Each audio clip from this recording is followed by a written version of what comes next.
cada miércoles con nuestro colaborador vía telefónica, Gustavo Cepeda Gómez, psicólogo del deporte. Gustavo, como cada semana, un gusto saludarte. ¿De qué nos vas a hablar el día de hoy? Muchas gracias, estimado auditorio, personal del staff. Quiero mencionar que estamos viviendo un boom deportivo en el que cada vez más deportistas populares se suman a la competición e incluso se dedican prácticamente a nivel profesional, a veces vistos como adictos al deporte por otras personas. Quizás acertadamente, quizás utilizando de manera generalista el término adicción. Raquel del Águila, psicóloga experta en adicciones y en coaching deportivo, dedica también al mundo del deporte como entrenadora y triatleta, en donde esta dedicación nos habla de que hay límites entre afición deportiva y adicción deportiva. El deporte aficionado, del deporte profesional también, aficionados que entrenan como profesionales, y cada vez más gente practica deporte y parece que con más intensidad y dedicación. Positivo, no, pero quizás le suene las siguientes preguntas. ¿No crees que estás entrenando demasiado? ¿No te estarás obsesionando? ¿Cuándo vas a parar? Etcétera. Quizás alguna vez han pensado que algún compañero es adicto al deporte o se los han dicho, y desde fuera a veces cuesta entender qué siente un deportista, como una actividad en la que nos cansamos, sudamos, en las que a veces hay dolor, nos acelera el corazón y la respiración, y encima muchas veces hay que pagar, pues resulta todo esto gratificante. ¿Qué nos lleva a hacer deporte? ¿Qué nos engancha a hacer el deporte? ¿Sabemos cuál es el límite entre afición o adicción? Practicamos deporte por muchos motivos.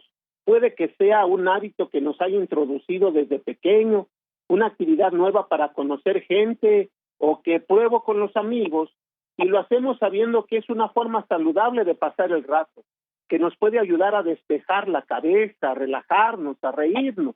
Lo más interesante es que sea el motivo que sea, la mayor parte de las personas que prueban a practicar deporte acaban con la sensación de querer repetirlo.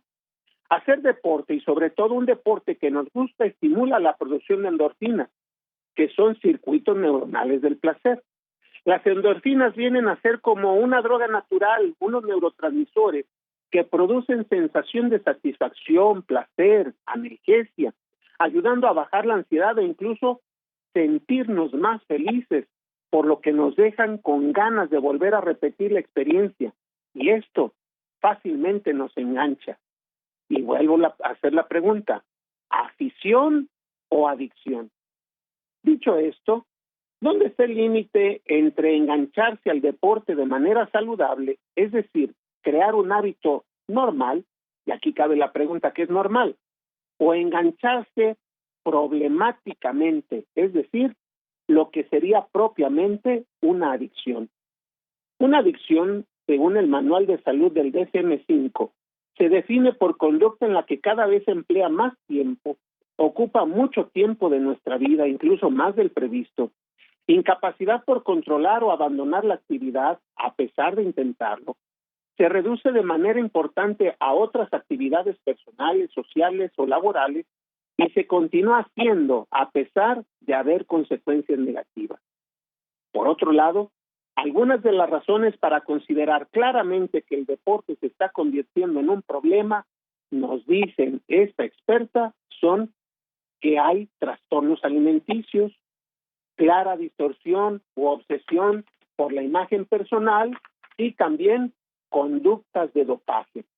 Es posible que podamos identificar alguna de estas partes, pero ojo, deberíamos ser más cuidadosos a la hora de juzgar y decir que alguien es adicto, y al contrario, tener conocimiento para poder detectar cuándo empieza a salirse de lo normal.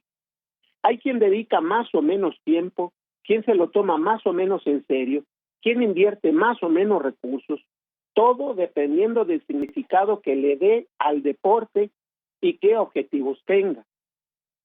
Es delicado juzgar a alguien sin conocer cómo es, su entorno, sus expectativas, sus recursos, etcétera. A veces puede resultar confuso y una misma conducta puede ser extraña en algunas personas, pero no en otras, acercándonos a la zona de riesgo. Hay que tener en cuenta distintas situaciones como el tipo de dedicación, las aspiraciones y el realismo de estas, así como su situación personal. La frustración e insatisfacción en distintas áreas de nuestra vida, como por ejemplo en el trabajo, familia, amigos, puede hacer que encontremos en el deporte esta válvula de escape que nos hace sentir mejor, evadirnos, sentirnos realizados, etcétera.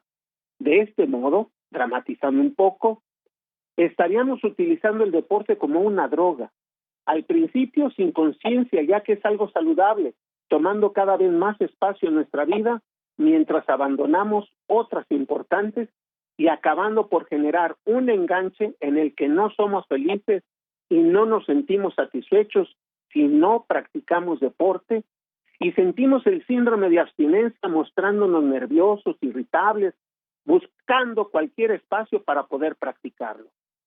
Hay que tener ojo cuando esto suceda. Pero no nos preocupemos, es muy lícito siempre y cuando tengamos conciencia de ello y sepamos dónde estemos, qué hacemos y para qué. No lo hagamos buscando solucionar las cosas metiendo la cabeza bajo la tierra, como lo hacen los avestruces.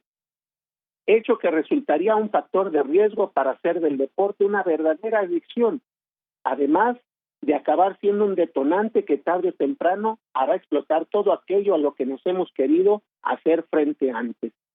Ante ese tipo de situaciones, usemos el deporte como válvula de escape para ayudarnos a reducir la ansiedad y paralelamente hay que ponernos en manos de un profesional que nos ayude a resolver la base de estos problemas y a poner límites a las conductas autodestructivas. Pues, estimado Eduardo, David, querido auditorio, personal del staff, hasta aquí mi participación, esperando haber dejado más dudas que respuestas. Pues un tema bastante importante, Gustavo, sobre todo por los índices de violencia que se han presentado en los clásicos, en diferentes deportes también a nivel nacional y en el estado, para que se disfrute, como ya lo decías, el deporte, que no se tome como una obsesión y que vaya más allá de lo que se tiene que presenciar en una tribuna y que se evite también esas cuestiones que afectan no solamente a las familias, sino afecta también a las mismas personas que van a disfrutar de este partido cercanos a estos aficionados que cambian completamente el objetivo que se tiene que ir a un estadio o a cualquier inmueble en el ámbito deportivo. Como cada semana, muchas gracias, Gustavo. Al contrario, un fuerte abrazo. Gracias a ustedes. Ahí está la colaboración de Gustavo Cepeda de un tema bastante importante.